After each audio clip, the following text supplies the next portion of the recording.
halos maubos ho yung lahat ng bahay. Yung iba may natira, kaunti, pader na lamang.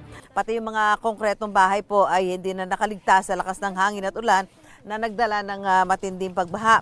Ayon ho sa pamunuan ng Talisay City, parehong tumaas ang tubig sa Talisay Beach at Mananga River kaya nagkaroon ng matinding baha at naminsala sa libu-libong pamilya. Sinani po dito ho siya nakatira sa Barangay Dumlog. Nay, ano po pangalan nyo? Rosalie Villaver po. Rosalie Villaver. Saan kayo nakatira? Doon sa ilalim ng tulay. Sa ilalim mo ng tulay? Malapit sa sapa na Jud, yung sapa na tapos yung bahay namin. Ay, kumusta ho? Anong nangyari sa bahay nyo? Wala na lahat po, mamas out. Wala kang naisalba po? Ako meron akong naisalbang mga kanang damit, gamit at saka ano. Pero yung bahay nyo? Ang bahay ko wala. So paano nyo ginagawa yung pagsisimula ngayon na tayo uli yung bahay nyo makapagsimula ng bagong buhay?